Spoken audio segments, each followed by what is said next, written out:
How do I sell a pen? In The Wolf of Wall Street, Jordan Belfort, but it would be fun if Jordan Peterson was in the movie, holds a seminar. And in the beginning of the seminar, he just asks somebody to sell him this pen. Or let's just say a pen. Now, there are many different frames to this one could use. And I actually didn't think about this enough, I think. And as I thought about this again, there is one idea that came up. The question of how to sell a pen to somebody could be brought to a bigger frame. What is money? Money is kind of the exchange unit we have for value. It is the exchange unit that is kind of standardized. If I need a phone, for example, and I only can offer apples because I have an apple farm with lots of apple trees, then the only thing I could exchange in exchange for the phone would be apples. If I then have the apples and you have the phone and we both bring them together, then we could make an Apple iPhone. But that's not the point here. The point is that the bigger frame of reference for money is actually value exchange. And usually it's a value exchange between two entities. Now, a human can be an entity, but a company like Apple can also be an entity. My Apple farm can also be an entity. So the general idea is to establish now a contract in between these two people. The first person is the seller, the second person is the one that is purchasing.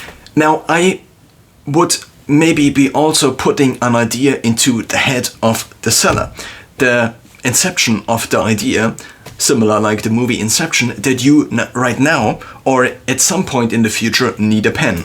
But there are many different approaches to making you think you need a pen from me. And one of these would be that I might give you the pen actually for free. But in return, you in the future owe something to me. So instead of you giving me money right now of things, so the money is usually from things you already did in the past and therefore you got some stored value in it in the form of money. So then I would have the money. But a contract can also be something that is just contracting something, a delivery, for example, for a good or for money or for a service in the future. So if I now give you the pen, I can also gift you the pen. So it would be a bigger frame of reference, similar to how reputation, for example, and also how in general a favor, for example, works. If I now gift you a pen, then you kind of owe me something. If I give you this pen for free, even though you might not need it, you might at least feel to some extent obligated to return a favor to me in the future. So if we take selling, and instead of saying, okay, I give you something and you in return give me money, and we expand the selling for service, for example. I mean, what is a service? I pay you money or I pay you with something different. Like, let's say I work at a certain store, at an Apple store, for example, and I service at the store customers. But what Apple gives me in return is not only the money I get from Apple, but they might also give me a discount. So the discount itself is another kind of service they give to me. I then can access Apple's other services, which I don't provide, kind of at a cheaper rate. So what I'm trying to say here is that I don't necessarily need right now money from you to frame this as a sale. So I could give you the pen for free now. I could gift you the pen and then you would feel obligated. There are actually kind of experiments that have been run either by organizations that want you to donate money, where they first give out a gift for free and then people feel obligated. To some extent, this can be explained evolutionary with altruism, which in short is basically the idea that if you help others, they might in the future help you again. Now, you can also reverse the whole thing. If I don't help you now, even if you ask me, for example, then in the future you might remember this and also not help me in the future. So one could also frame this the other way around. I now need to sell this pen because I need to prove something maybe to the seminar. So what you also could do, if the other side is kind of altruistic and smart about this and might think the other way around, instead of me gifting you the pen, which would be a service in the future for me, because then you owe something to me, what I also could say is that, or I could also frame it this way.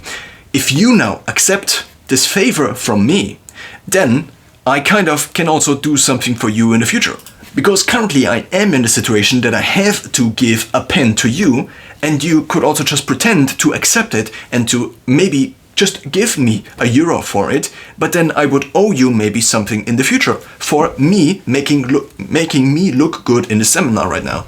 Now, of course, there might be a slight maladaptation to this, that if I hold a seminar and let's say I'm Jordan Belfort and I want to sell a pen to someone in the audience, that I could just contract the one in the audience to just give me a pen, basically an actor or a friend of mine. The question is, to which degree is this deception, and to which degree is it a deviation from the general concept of selling a pen to someone who doesn't expect having to purchase a pen now from me?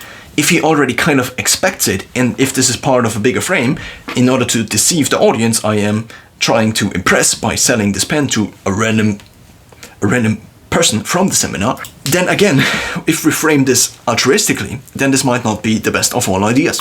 So let's return to the basics. You don't know that I want to sell you the pen. Then I decide that I want to sell you the pen in order to demonstrate it to all the other people. There are now two options. Both are a value exchange, and the value exchange in between two entities is usually framed as a contract. Even though the contract does not have to be formal, it usually has two sides. So if we take a look at various different laws in various different countries, then there are multiple sides to this equation. The first one is the framing, the overall framing. The next one is the delivery of the good. And the next one is the exchange of the good for the value. But the value, so the first one is basically giving the pen to you. This is me delivering the good. That's one side of the equation. The other side of the equation is you giving the thing I get in return. This is the other side of the equation. But then we also have the bigger frame, which is the contract that includes both sides of this. In many different laws in many different countries, these two subcategories of this trade have kind of their own fulfillment and also kind of their own laws. So they are kind of split off because they can be separated. They can be separated in time, for example.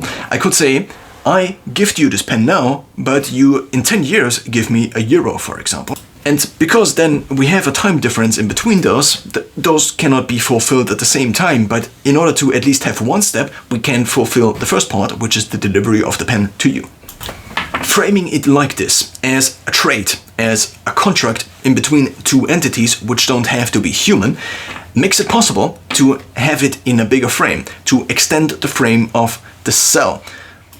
So, after all, selling this pen to you could have two sides. Either me gifting the pen to you and you just maybe owing me something in the future, or you kind of getting one step above this, realizing that I am in the need to now give the pen to somebody, maybe also in exchange for money, and therefore you realizing that then I owe something to you.